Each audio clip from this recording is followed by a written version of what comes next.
This is Past the Rock. We are back. It is the second half. And then as we're approaching the NFL season, it's kind of become a time-honored tradition here to do a little something special that's going to run us from now till when the season starts. And we're going to get back to what you all know and love as the Head Coach Fight Club. So, Caesar, I don't know if you want to do some explanation on what might be different this year before we really get rolling on it. All right, yes. Let's go for it.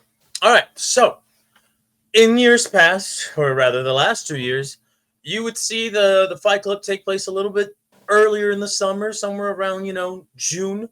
And it would extend all the way up until about the first game of the season. But due to the new change in our format, trying to make this a little bit more condensed and not so bloated, some changes needed to be made to the Fight Club, right? So before, we would go division by division, and we would go round by round, to get to what is essentially the Sweet 16, if you will, all right? Where you would have a winner's bracket, you would have a loser's bracket, and each week we would go over a fight, and there would be different scenarios that we would go and see, all right, I have this scenario. I think this is who would win in this scenario. Patrick, Bethke would do the same thing.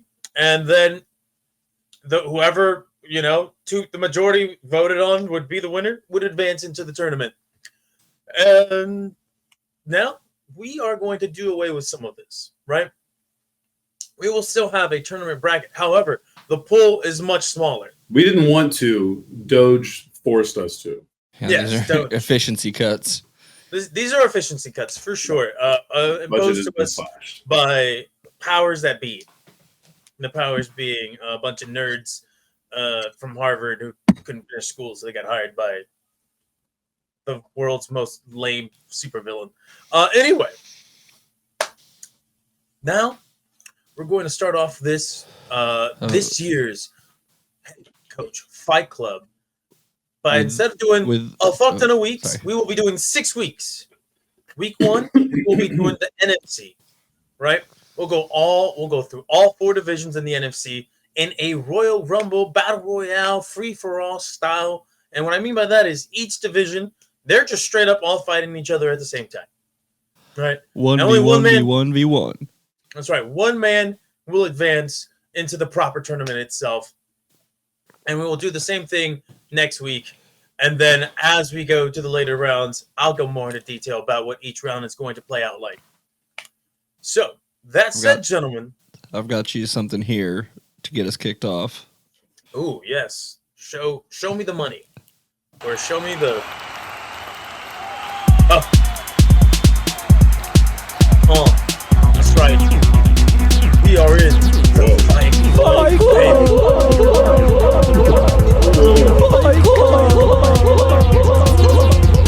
Fight Club. Circle that says that you're sober, and then you can't see at all what's happening in my eyes.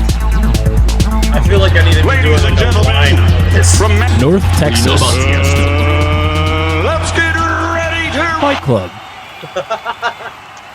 I think that gets us past lawsuits. I think so. So we do have some graphics. I'll let you guys decide which one I made and which one I outsourced to our production team. So before we get off, yes, before we get started, we are going to go over the history of the Fight Club. So this is the Head Coach Fight Club all-time leaders. Naturally. At the top of the list, our 2 champions both went 6-0 as coaches of the Atlanta Falcons. Then in third place, we have Bill Belichick from his 1 year of going 5-1. Pete Carroll, his 1 year went 4-1. He's in 4th place, but he can actually improve or make worse his win percentage as he's back representing a new team, which is going to make my stat keeping a little more difficult, but I'll figure out how to make it work. Yep. Then we have 3 guys who are tied for 5th at 3-1. We had Ron Rivera, who's locked in probably forever at that spot. Mike Vrabel, we'll see what he's got left, and Antonio Pierce He's not in this year. He could potentially be back in. He's younger than Down Ron the road. Rivera, but Yeah. there's also this similar amount of doubts. And then under that, we have Mike Tomlin, who's been in basically the most fights, having gone through a couple of losers brackets to get into the Final Four at least twice. He's the people's champ. He's 8-3. He's due. With a 727. Some might argue. The legend, the big man, Andy Reid, 7th at a 4-2 record. And D'Amico Ryans, 5-3, rounds out. Those are the top 10 guys. And But he's with really the, come on strong. with the ties, obviously. I've got us up to 8th place. And how do I make that go away? All right. So then, which division would you guys like to start with? Well, you know what? The rundown does have our it listed as our inaugural champion, or not inaugural champion. Oh yeah, last you're year's right. So champion. it's like when in week 1 when they have the Super Bowl either winning or losing team play somebody. So we are going to get our champion in round 1, I guess. So the NFC South. Yes, so we're gonna go over the NFC South first. So let's bring this up if we can. If we have any graphics for it. There we go. Oh, that's What, beautiful. You don't think I made this one, do you? It looks very good. I like that. This is great. I did. Did you I make this? did pick out all the pictures. Okay. That's nice. Okay. Shout out our production team. Yes, thank you, Stephanie. Thank you very much. This is very nice. All right. So, gentlemen, a new addition to the NFC South is the no identity offense man himself, Kellen Moore. Coming back, we have Todd Bowles. Looking Dave- in it, no, Caesar, don't just brush over how physically like No. intimidating. I didn't do him any favors, but to be fair, there's only so many pictures of him in Saints gear at this point. Yeah, that's and fair. to be fair, I was going to get to this. All right, I didn't want it to lead off with that. But no, you can leave the picture back up. I'm gonna do some talking about these guys. So right now, we're gonna start off with Todd Bowles. Right, this is his third straight head coach Fight Club, if I'm not mistaken. Yeah, I don't think we were able to have the Bruce Arians in there, or else I might have made Bruce Arians' life into he's Tampa coach. Todd Right. Bowles 1-3 all time. You look at Probably now, you look could've at done Dave something. Canales, the man. He looks well put together, right? This is his second year. I don't think Yeah, I cheated on my wife, but I'm really sorry, guy. He went Yeah. 0-1. He lost his first fight and was out of the tournament. That's last right. year. I believe he lost to Todd Bowles, if I'm not mistaken. Pull it And up. then we have NFC South. Yep. Now we have Todd Bowles Kellen did Moore. beat Dave Canales. Yeah, and we have Kellen Moore here. Now you can see the moves on him. Sort of. There's not a flattering angle for the guy. All right. But to be fair to Kellen Moore, which I'm not going to be very fair after this point, the man was not very physically imposing at any point in his playing career either. So he's just kind of shaped weird since before he became a coach, and since then coaching If he was only an does. actor, he would have been typecast to play Igor at some point. Absolutely, or just like the loser friends in McPoyle. the group. Yeah. You know. Wait, did he all? Oh, fuck! There's this one movie. God, I can't remember. I just remember the song that was attached to it. It was like, "Do you believe in a thing called love?" Or whatever. I Anyway. believe in a thing called love. Yeah, Just there's a listen movie to the that was rhythm of my heart. Yeah, there was a Yeah. movie that was attached to it where like this guy falls in love with like a Playboy bunny or some shit. I can't you're remember. talking about, Miss March or the porn- something? the porn star girl one. The new, or not the new guy. It's not Girl Next Door. Yeah. Oh no, yeah, Porn it Store. is. Is it? Girl That Next song's Door. in there? I don't remember Yeah, that. Yeah, it that is. actually was a big part of that marketing. Oh, yeah, so Girl Next Door, he has a friend, and he's like, fuck her for me, man. Oh, Fuck God. her for me. Kellen Moore would be the friend I that actually does the think yelling. that's Paul Dano.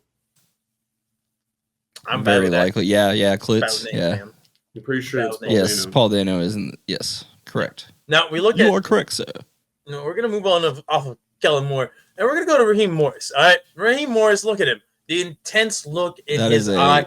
That is I That is a forgot how Denzel he- Washington. Kind of facial forgot how he was. face. Didn't what's his name come in with the FedEx money and help him out again? Wasn't that how he was crowned champion? Arthur Smith. Arthur Yeah. Smith. We're going to have to look. We're going to have to look back in the archives. I'll have for to, that I'll one. have to but watch the tapes. I think Raheem Morris won because Arthur It was a- Smith ended up helping him. I So don't- really, Arthur Smith is the mastermind. So it was behind a FedEx. bar fight, and Jacob took Mike Tomlin, and me and C's took Raheem Morris. Yeah. So I'll go back. Yeah, I'll go back and review the tape and see what we get there. But Okay. if I that's feel not like the that's most, what it was. I feel like one of you guys threw in the FedEx Illuminati, which helped win the first season, which I'm pretty sure it's FedEx Illuminati won the first season.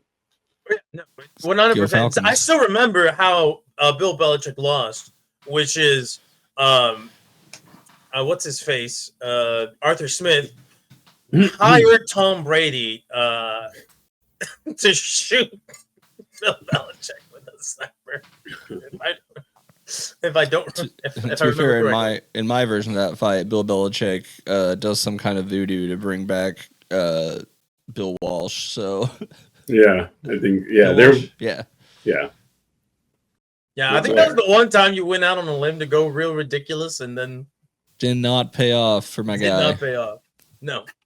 Anyway, we saw the look on Raheem Morris's eyes. That's the face of a man who wants to retain his championship. So, we haven't discussed beforehand, before the show, who we think would win. So I'm just going to go into this scenario, and I'm going to play out for you guys how I think this free-for-all fight is going to go. All right. Now, because of Kellen Moore's no identity offense, he also kind of has like no presence. There's just nothing physically that would bring your eyes to him. And that's what's going to, guys, this is what's going to benefit him in this fight, right? The other three, they're not worried about him. And rightfully so. I mean, I think all three of them can kick his ass one-on-one. Doesn't matter that Tall Bowles is, 60 years old at this point? He still looks like to be an imposing man. Getting a little up there. He's getting up there in age. He is 61 years of age. All right.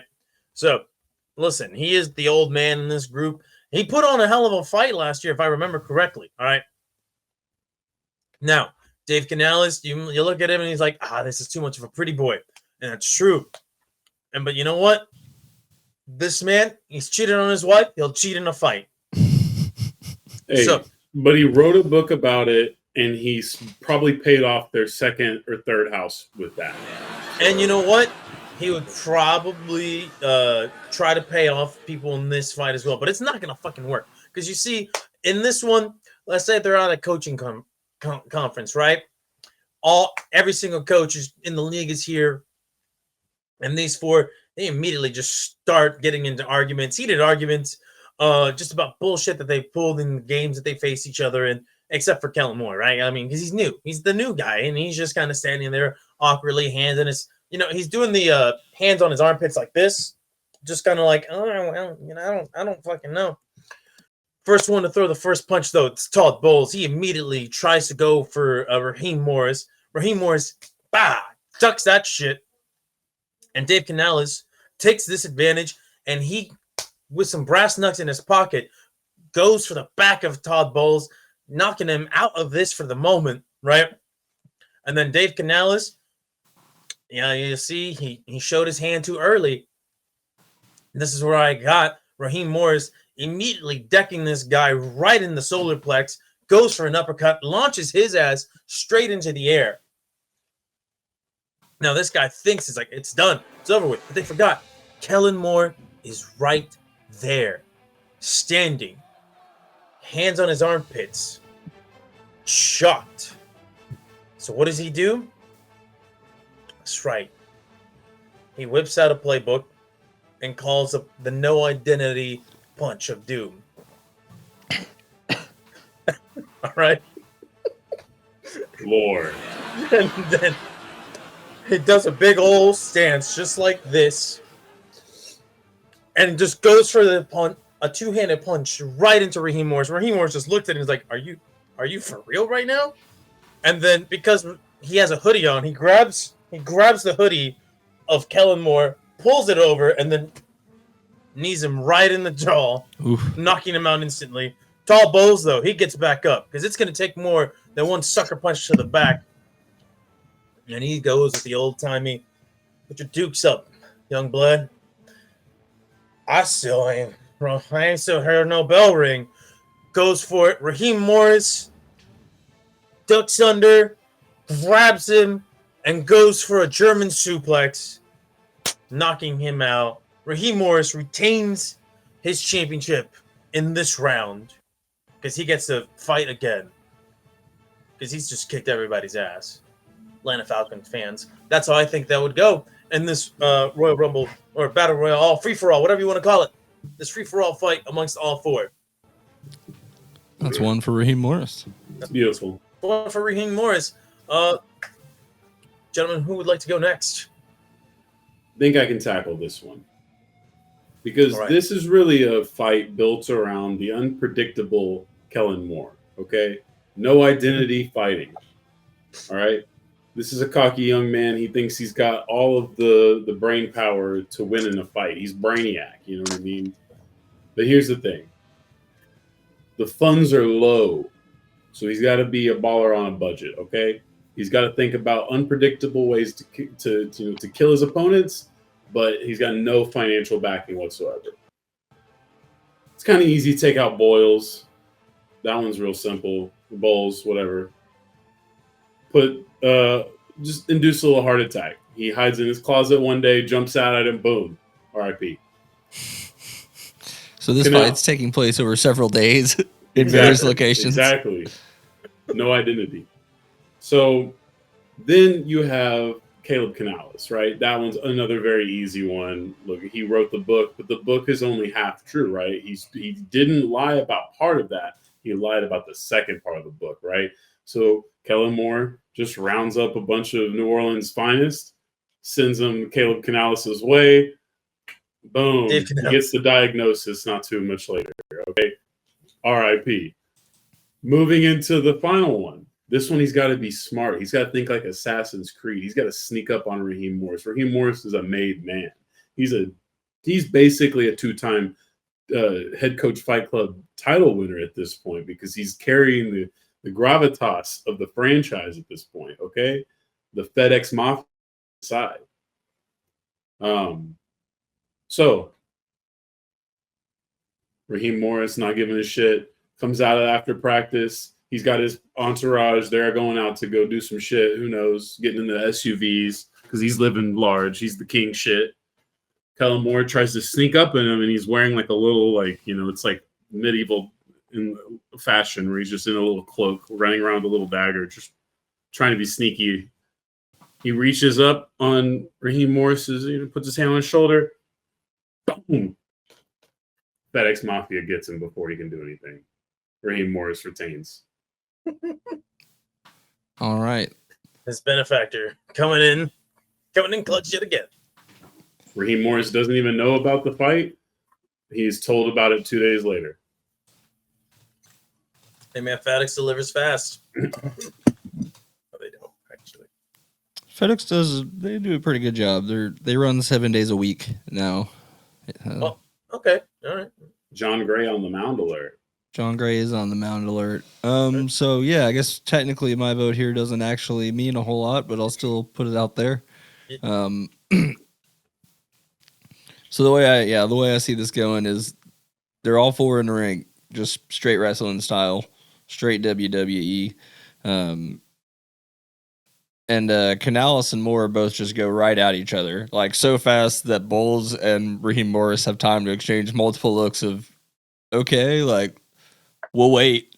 These guys take center stage, and Canales just beats the crap out of Kellen Moore because that was just always going to happen. Kellen Moore's best bet would have been to just get out of the ring for a minute and wait. Try to wait out till the end, but he didn't do that this time. Hide in the fetal position. And Dave Canales immediately eliminates Kellen Moore. So now we got a 3-man match going on. Note that Kellen came in second, I think, in the other two. Yes, he did, actually. I mean, I'm just going to pull this up one more time. So there's no Exhibit A.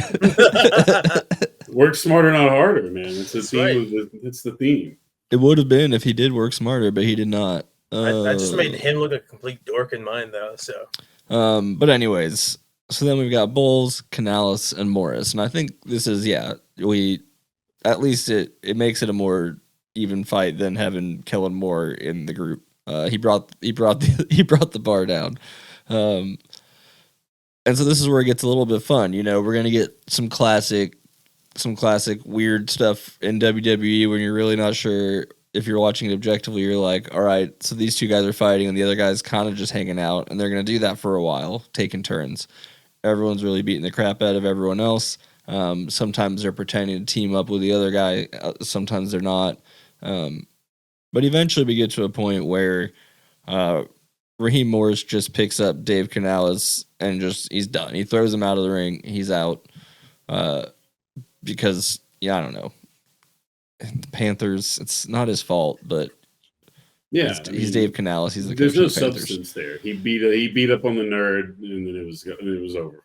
Yeah, he's like what you call a haircut or whatever in the media, in news. He's a suit, Yeah. So now we've got Bowles and Morris.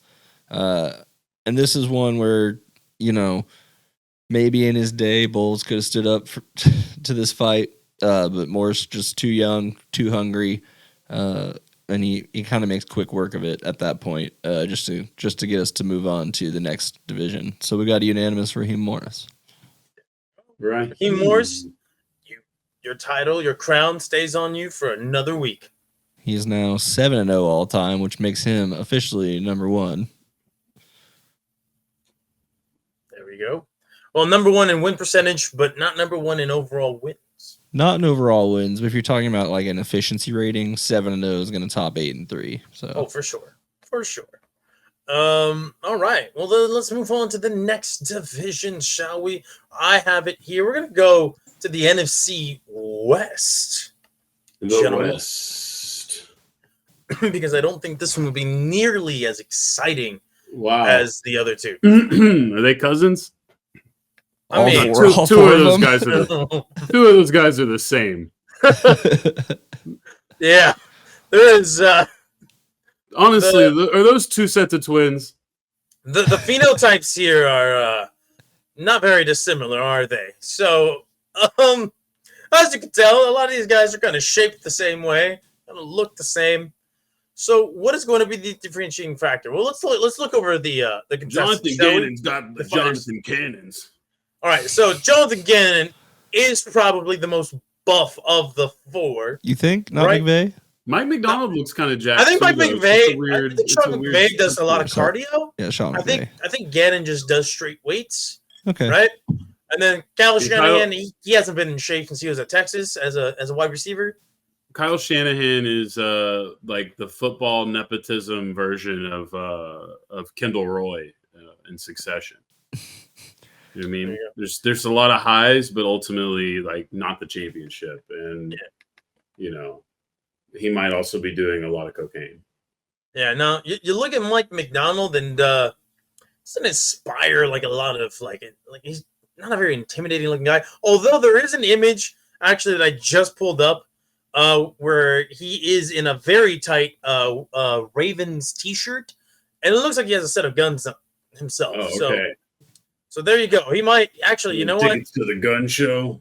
Yeah, the images from the Seattle Seahawks are not as flattering as the ones from the Ravens. But the Ravens, they want to build this hard-nosed, tough image, and I guess that applies to the coaches too. It's again a factor of they're just not as many because he hasn't been there very long. That's true. This is barely year 2 for him, and I don't remember how he did last year.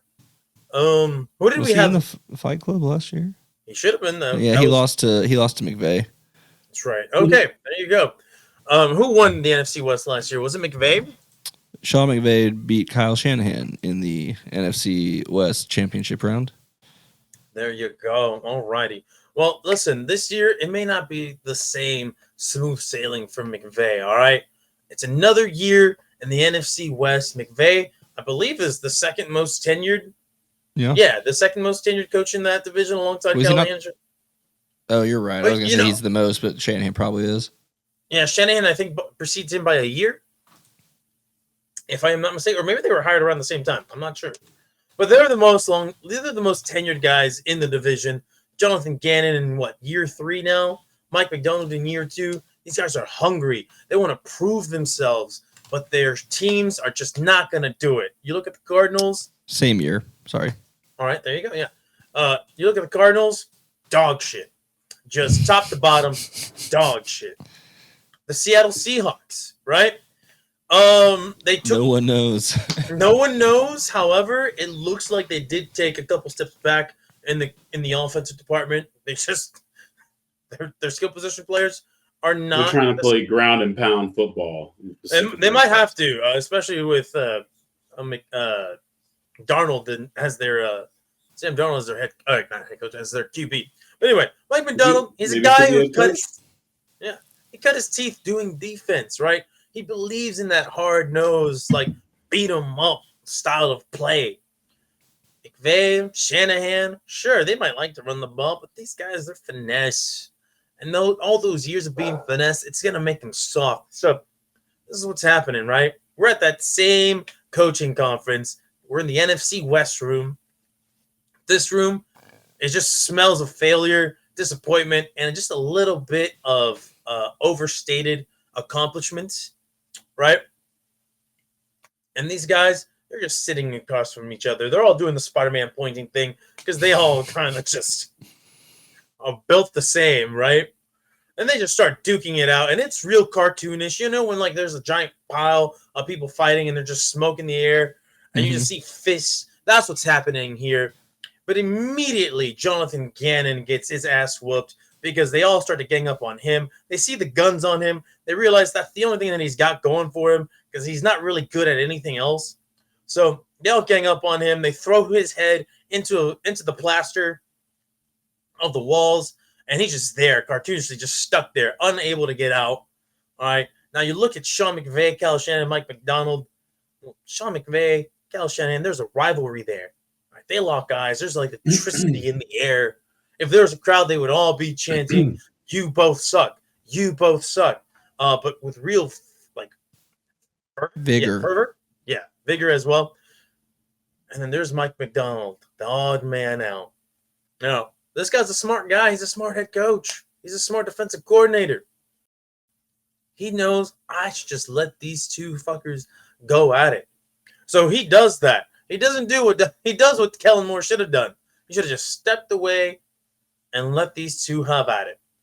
So Sean McVay throws an uppercut to Kyle Shanahan. Kyle Shanahan's skinny ass flies into the air, but he manages to catch himself with a wall, and then he immediately goes for a headbutt onto Sean McVay. That staggers the both of them, and that's when Mike McDonald pounces. He grabs one of the chairs in this office-like room and just starts swinging right at the both of them.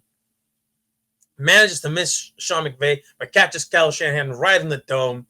He looks at him like, oh, shit, I hit him harder than I probably should have. And that's when Sean McVay comes in there, and he goes for the low blow. But Mike McDonald's always prepared. He has a cup. He's wearing a cup. He just looks at him, and he's like, huh, is that supposed to hurt? Boom!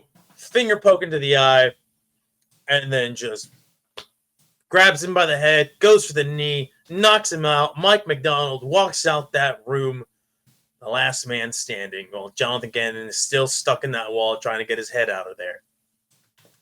Beautiful. Thank you. That's my vote. Gentlemen, Bethke. There's one for Mike McDonald. Now to Bethke. I think these guys decided that via vote. That's how I think all my Royal Rumbles are going to go. They're going to the guys get to vote majority rules for the game, for the how they decide the match. This one's going to be done via bench press competition. It's a 3-1 vote. Kyle Shanahan is not at all happy with the results. Guys, that doesn't prove your strength. He doesn't enjoy it. In fact, he goes crazy and tries to firebomb the proceedings. Police arrest him, and he is under, heavy amounts of police scrutiny and judicial problems moving forward. The other three contestants move forward. Now, I would say that Kyle Shanahan might have had a point because, unfortunately, they also decided to do like a Squid Game style. If you lose, there's someone with a mask right there. Fucking you're eliminated. Fucking rifle you to the chest or the head. You're eliminated. So once you lose the bench press, you're eliminated. Naturally, Sean McVay's the first to go because he was too cocky. He looks like he's lifted. He has in his life, but he doesn't do that anymore. He's just living off the residuals, and it caught up to him. Jonathan Gannon tries to bring out the cannons. Doesn't go well for him. ultimately, what they don't realize is Mike McDonald's out there got the old school Army version of it. He's already cranked out about 105 minutes. He's super soldier serum with that shit. Thus, Patrick, you can say whatever you want, but we've already decided. Mike McDonald is going to take the West with at least 2 of the 3 votes here. Facts. Yeah, so I think before this fight happened, we had some classic NFL style collusion where Shanahan and McVay are like, look, obviously we're the guys here. So we're gonna pick off the easy ones first, and then we'll fight each other for the real supremacy. So right off the bat, Shanahan jumps Gannon, McVay jumps McDonald. They get the upper hand, obviously, at first, just because it's kind of surprising how quick they do this. But then there's a little bit of fight back, and Gannon ends up beating Shanahan to the stun of Shanahan. But McVay does. No one else. McVay does take McDonald down, so his part of the plan was completed. And you got McVay and Gannon. Gannon does have the reach. He's trying, but McVay's got a Super Bowl, a Lombardi trophy, right? It's gonna be really dumb if I'm wrong about this. McVay? They won it. Didn't the Rams won one, right? Yeah. Sorry. Matt All of a sudden, Stafford, all of a Super sudden, Bowl I doubted champion. myself in the middle of this. To be, how dumb am I if they didn't have it? So he pulls out his Lombardi and beats Jonathan Gannon to death with it. And that'll that's how McVay would have won. It's beautiful. That is. But Hey, Mike McDonald, you're moving on to the Moving Elite Eight. So next is we'll get to the old black and blue division, I believe. That is true. We are going to the NFC North. This one's going to be a bloodbath. Maybe, probably not. Listen, you look at Matt LaFleur, you look at Ben Johnson, they're not physically imposing. Kevin O'Connell, at least, he's a very tall man. Dan Campbell, we already know his reputation. We know what he's done in the Fight Club. Some might say he's underperformed, despite his aggressive nature and his overall size and demeanor. Can this be the year that he finally puts it all together? Well, let's look at our contestants, shall we? Oh, we already did. Let's talk about these contestants. Kevin O'Connell, right? Former NFL quarterback. I believe he stands around 6'4", 6'5", Right. if I'm not mistaken. Mitch Matt McConnell. LaFleur. No, Matt not the LaFleur, turtle. he's not very tall. You could tell. You don't have to look at him very long. You could tell he's a short guy. He's one of those, book smart type of X's and O's coaches. He's one of them learned fellows. We've That's got, right. got KOC at 6'5". Yeah, and then Yeah, you have AOC. Ben Johnson. He's cut from the same kind of cloth. Kevin that O'Connell, Matt LaFleur- KOC. KOC, that's right. Okay. And then Ben Johnson. You saw him. He's not very big. That's a small guy. Dan Campbell, 6'4", 6'5", himself. He's probably in the 240 range even now. So how do I think this is gonna play out, gentlemen? I think this one will genuinely be a bloodbath because we're gonna go horror style on this one, right? All right, this one. Don't have This any is a horror horror sound film. effects. All right, this is fine. That sound plays right in the storied halls of Lambeau Field, right? You just hear the Matt LaFleur is walking, going to his office, and he's like, "Who the fuck took control of the PA system here in the building? Why are they playing Friday the 13th movie soundtrack?" Well, just as he's thinking that out loud, he sees a machete thrown straight past him into a wall. And attached to the machete is a picture of his face, right? He looks at it and he takes the paper out. He's kind of scared to look away, to turn around. And he just says, "Watch out for those kneecaps." Turns around immediately. There is a feral, almost cannibal Dan Campbell who immediately lunges for the kneecaps. He punches as he's going down for the knees, punches right at the face of Matt LaFleur, taking him down all in one swift motion. And this Dan Campbell, he's gotten some cosmetic surgery done. He has a titanium jaw with sharp razor teeth, and he is biting off the actual cartilage from Mike LaFleur's knees, and he is just beating him down after he's done ripping the legs, and bam, bam, bam, and there's just nothing left of Matt LaFleur. This was not a fair fight by any means. But Matt LaFleur, he was stalked, he was hunted down, and he was almost eaten, quite literally alive, by this ravenous Dan Campbell. But then on the other side, right? On this other side, you have KOC. He's in Minnesota, and he's heard the news of Matt LaFleur's tragic passing, and he reaches out to Ben Johnson because he's like, you know what? If there's anybody who knows how to handle Dan Campbell, it's his right-hand man or his former right-hand man. This is a mistake. This is a grave mistake because, yes, these two meet in a neutral location to kind of talk about how they're going to address the killer Dan Campbell. The lights flicker. The next thing you know, hold on, wait. Let me see if I can make a flickering.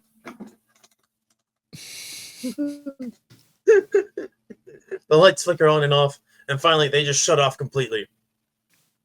Someone's cut the wires and the electricity in this building that they're in.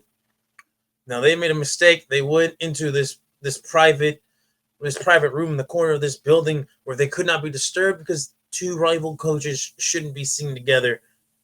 That just means they've isolated themselves from any sort of help.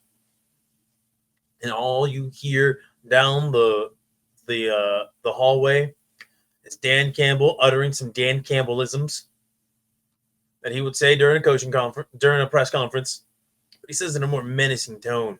And yet again, this man brings some sort of like device, a JBL speaker this time, and he's playing sound effects from Friday the 13th. It's kind of cartoonishly evil. He accidentally hits the skip button, and then you start hearing the Halloween theme song. And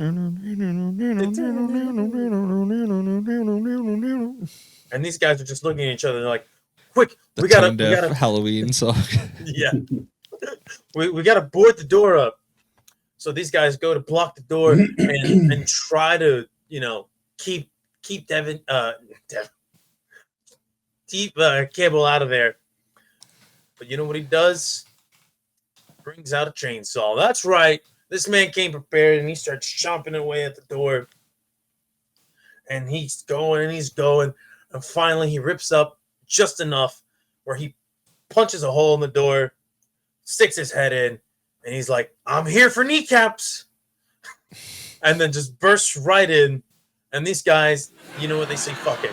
He can't take us both on. But Kevin O'Connell, he's smart. He just pushes Ben Johnson right into his old boss's arms.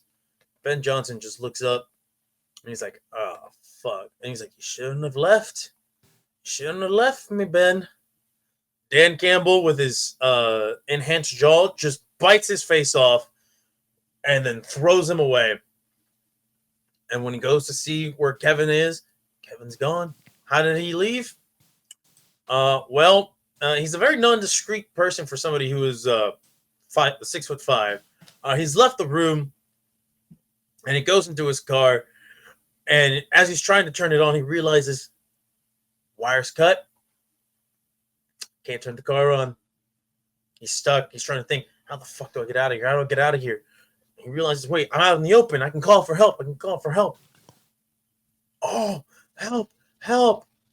Someone pulls up. It's Jared Goff.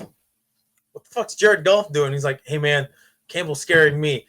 Let me be your QB, and I can help you out." Kevin O'Connell's like, "Fuck no. Are you kidding me? You shrink. You shrink with it." He immediately starts going on a rant, listing every reason why Jared Goff is not an elite quarterback, despite some of the statistics that would say maybe he should be in that conversation. This was all a ruse. This was all planned out. Because as he's mid-conversation, machete right through the chest. Down and out goes KOC. Dan Campbell he wins in this slasher flick inspired fight. Beautiful. I think I'll keep with the theme, but I want Friday the 13th. Jason it's Jason X, I believe is what they called this one. The immaculate one where Jason is in space. He's been frozen in space. Did they mix it with Fast and Furious?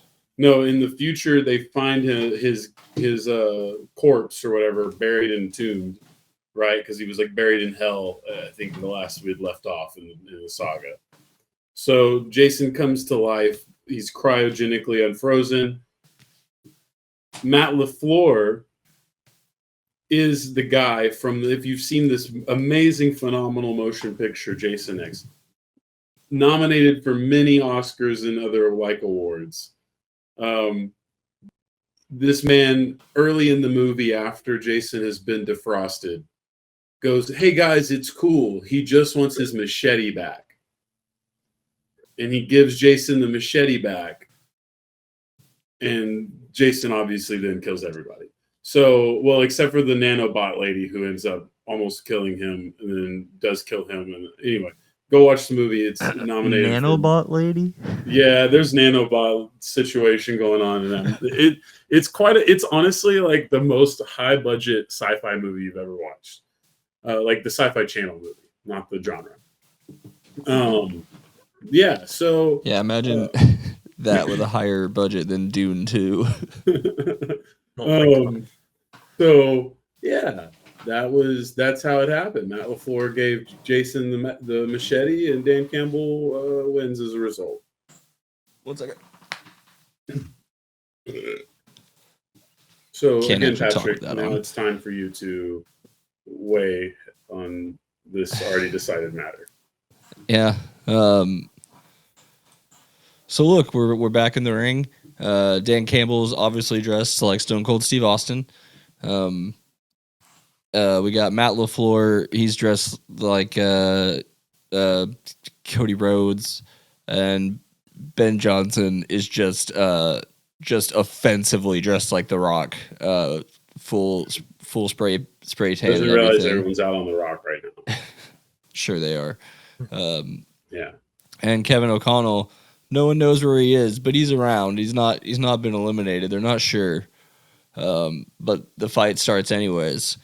And Dan Campbell just points at LaFleur and Johnson and just kind of waves them together like, y'all figure this out. I'll be here. And Ben Johnson just kicks LaFleur's ass, obviously. Just takes him to task.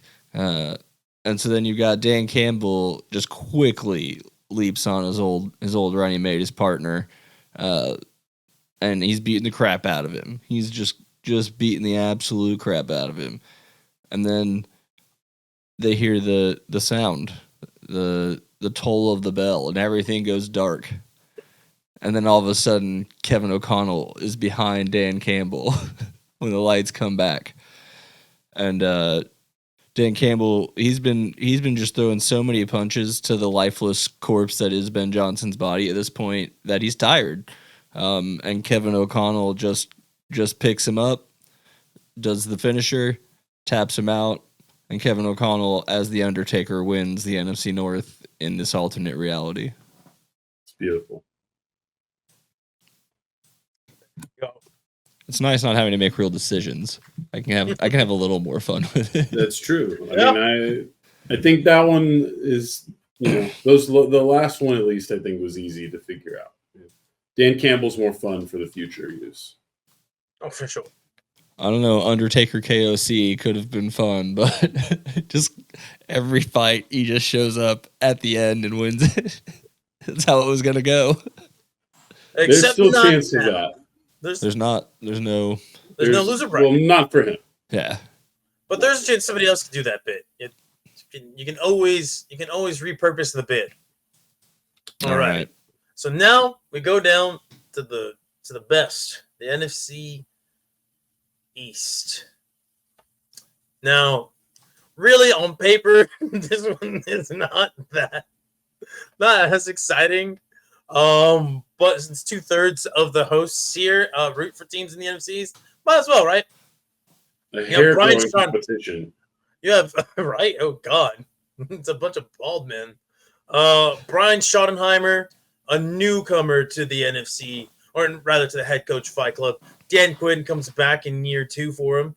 Nick Sirianni coming off a Super Bowl championship, and Brian Dabble still has a job somehow.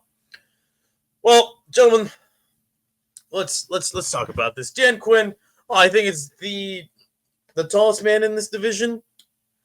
Brian Dabble, built like Butterbean. Yeah. And then Nick Sirianni frequently gets his ass kicked in these tournaments. Brian Schottenheimer, brand new, but let's face it, he's not really that imposing now, is he? So how does this play out? Well, looks like he could kill you in a tennis match. Maybe pickleball. Maybe. Well, I'm glad you brought this up because I feel like he's got a little more mobility. We can give him tennis. Well, I'm glad you brought this up because this fight takes place on a pickleball court. Actually, these guys were part of an NFL initiative to build more friendlier, sportsman-like relationships between the coaches. Because at the end of the day, being an NFL coach is like being an NFL quarterback. It's a fraternity of its own, right? Not everybody gets to do it. So we have a pickleball matchup going on. On one side, you have Brian Dabble, Nick Sirianni. On the other side, you have Schottenheimer and Quinn. And Brian Dabble he's running out of stamina pretty quickly. All right, look at him. It doesn't look like he's done a lick of cardio since he was probably in high school. And Nick Sirianni, he's getting the best of him because Nick Sirianni, he just looks like a pickleball lover, right? He's like, finally, I'm winning something during this time of the year. That's not the Super Bowl. And Brian Dabble, he takes offense to this. It's like, what's that supposed to mean? It was like, nothing, man. I just, we're not doing the Fight Club this year. I don't think so. This time of year, I'm usually getting my ass kicked. Now I'm finally beating somebody in this. And he's like, well, you beat me enough as it is in the end. And when we're playing against the teams, you should let up there too. He's like, Nick, you're just having a shit-eating green. He's like, no, it's not my fault. Your fucking team sucks. That South Jersey in him starts to come out. I think he's from South Jersey. I'm not entirely sure. He's from somewhere in Jersey. All right. And that Italian shit talker is starting to come out of him. It's like, Dayball, man, why don't you just got yourself a chopped cheese over there on your side of Jersey, huh? And he's like, what? Yeah, get yourself a chopped cheese, kid. Yeah. He's like, what do you call me? Fat or something? He's like, oh, I have to call you fat. I just got to show you a mirror, buddy. And Brian Dabble, he takes offense to that. He drops his paddle and he's like, all right, fucker, put him up. And what does Nick Sirianni do? He says no. And he starts running around the courts, and Brian Dabble starts to chase him. Meanwhile, as this is happening, Dan Quinn, all right, he's just looking at this buffoonery that's happening around him. He's like, oh, can you believe these two? He looks at Brian Schottenheimer and is like, no, man, I can. Jerry has us do these kinds of exercises weekly, actually. He says he won't pay me if I don't do something to entertain him. He's like, oh, yeah, fair. I was there. He's like, yeah, you were there, man. You left me. Brian Schottenheimer says to Dan Quinn, he's like, I didn't leave you. Not my fault. I'm just a better, more qualified person to be a head coach. You just kind of got handed the job. He's like, what the fuck do you mean by that? It's like, you know what I mean by that. And then, friendly, not so friendly shoving between the two. And it's just a shoving match back and forth. They're just shoving each other. It's like, fuck you, pal. No, fuck you. And then he's cut back to what's happening with Butterbean and Nick Sirianni. Nick Sirianni, who's been working on this cardio, still running. Brian Dabble, he's like, you know what? Fuck this. I can't run, but I can roll. Immediately does a side roll and starts chasing him that way. And the way, I don't know if you guys have seen like a wheel works, but it's kind of like a wheel with a mind of its own. And he's starting to build momentum because gravity, force of nature, whatever. And he immediately catches up with Nick Sirianni and he just mows him down. And he is cartoonishly flat, just like a paper thin. This knocked Sirianni out of the competition. But now Brian Daboll has nothing to stop him, right? Because an object in motion stays in motion unless acted upon by something else. So Brian Daboll just keeps rolling and rolling and rolling into oncoming traffic where he gets hit by an 18-wheeler. Well, maybe like Fred Durst. Eventually. Yeah, and then Brian Daboll is now also out of the head coach Fight Club because he just got ran over. He's roadkill. And then we circle back, and Dan Quinn and Brian Schaumer, this time they've gone to full-out fist fighting. Brian Daboll wishes that he could see what these former Cowboy coaches were doing to each other. All right, because Dan Quinn grabs his racket, knocks it right through the skull of Brian Schaumer. Schottenheimer ain't no bitch because his dad didn't raise no bitch, and he goes immediately for a low blow, which is kind of a bitch move. But when you are, outsized here and kind of outclassed, you got to even the fight somehow. All right, goes for the low blow, hits him right in the throat. Both men are just gasping for air. But then you're like, wait a minute, I hear a car out there in the distance. Who could it be? Bruh, it's Jerry Jones. He comes up, takes out a seat, and is just watching, and he throws money at these guys. He's like, fight for me, fight for daddy. And Brian Schottenheimer is like, what are you talking about? But then another comes by and immediately runs over Brian Schottenheimer and Jerry Jones. It's Micah Parsons. Takes them both out. Dan Quinn looks at him and is like, I'm glad I can count on you. Come in clutch for me. Dan Quinn, he survives on the pickleball court. All right. A lot of things that happen on the pickleball court. Very little having to do I like with that half of pickleball. that was like an episode of a network drama where they're just arguing with each other. Yeah. Hey man, I had to make this go as left as I possibly could. A little soap opera to start. I think that mine's going to be a little simpler. It's just going to be, look, they're in the democratic process of selecting how they're going to fight, right? I thought you were saying the Democratic National Convention for a second. We have a big argument going on here. Schottenheimer, he's like, hey, let's play some beer pong, dude. Flip cup, shots. That's how we decide. You know what I mean? That's fine. You have Dayball. He's kind of into it. He's thinking, I bet I could eat way more wings than these guys. That's kind of wave he's on. Nick Sirianni, he's just being cocky, right? He's still drunk. He's been drunk all summer. He's like, let's count Super Bowl rings. You know what I mean? So that's just kind of where they're at, right? Dan Quinn, he shotguns 2 white monsters and creates a third one because he starts grabbing motherfuckers by the neck. He takes Schottenheimer and snaps him in half. He takes Nick Sirianni and just headbutts him so hard he turns him into a small can. And what was the one that used to sponsor Donovan McNabb? Campbell's Chunky Soup. Yeah. Yeah. He made the chunky soup out of him, discarded him. But the Dayball was tough. The Dayball's Fat Boo, you know what I mean? He absorbs blows. How do you defeat something like that? You don't. So Dan Quinn is actually sucked into Brian Dayball, who now becomes the winner, and is now both Fat Boo. He's, if we know the Dragon Ball characters, he's now Fat Boo and the regular Majin Buu when he wants to be. He can be Dan Quinn and absorb Dan Quinn's form and now headbutt people. So Dayball, huh? Yeah. Interesting. Majin Buu, Dayball. Oh, you're the tiebreaker, or you create another tie. Or something that we factored for in the first draft of this, but didn't create a new concept for how we decide. But don't worry, I don't think we gotta worry about that this week, because as they enter the ring, because they're the NFC East and because Jerry's involved, it's a whole big thing. It's a big show, a big production. So we see Nick Sirianni comes in first. He's The carrying main his. card. He's coming in his Lombardi. He's got Saquon with him, Jalen Hurts with him, walking him into the ring. Next comes Brian Dable. Not as an illustrious cast, but he's got Plaxico with him. For some reason, that's who they were able to get. So Plaxico joins him to the ring.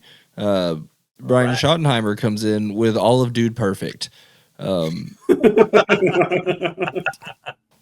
Yes. And then Dan Quinn just comes in by himself because he doesn't need anybody.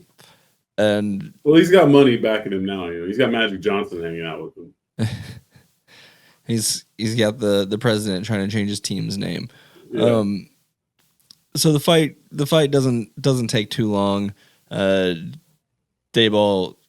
Rikishi's Nick Sirianni, and he dies from having his head between butt cheeks. He does the same to Brian Schottenheimer, and then he's too tired to do anything, and Dan Quinn beats him easily. Because Dan Quinn's the man. He's the only man in that group. Yeah. I felt like I had more story I could play out with the Majin Buu thing, but ultimately Dan Quinn was sort of the one I wanted because he has such a bulbous head. I did almost go with Dan Quinn, also dressed like Stone Cold Steve Austin, but decided. I think I'm going to turn decided to Dan go a Quinn different into a route. space alien. So Dan Quinn wins, which means our 4 representatives from the NFC this year are Dan Campbell, Mike McDonald, Dan Quinn, and defending champ Raheem Morris. Beautiful. 2 Dans. There we go. 2 Dans coming to you in the next. Well, not next week. In the next round. It would be And fun to y'all- have a tie, but there was no way that Sirianni or Shoddy was winning that fight. So Absolutely not. They're not. I mean, we could have, but they just don't have enough lore. Like Sirianni's almost got enough lore, but it's nothing like I can't do enough with it still. no, Yeah. and You have to the really only have way some for him to be bullshit. more Philly was if he was Big Dom, like the way he looked and was built. And Yeah, then if he'd he have was Big Dom, then then it he'd would have change everything. he'd have a lot of potential in this Maybe in this tournament. I should have had him rally up the other side of Philadelphia and Pennsylvania. You know, that side of the fan base. Get the Oh. Jan Sixers on the case. Well, I don't know. too I bad don't we know missed about that opportunity. That it's very unfortunate. There's always next year. Assuming, well, I don't think Sirianni would get That's what we should have done. We should have had, let's see, Schottenheimer, Sirianni, who has the most Jan Sixers down to riot for them. Ooh, that's tough. That is a tough call. I have no idea. I'm not even gonna try to get into that one. Anyway, that concludes this week's NFC first round head coach fight club. Tune in next week where we tackle the AFC in all its glory. And maybe Hunter Biden smoking crack. And we can talk about that too, and how that's part of the elaborate clips rollout.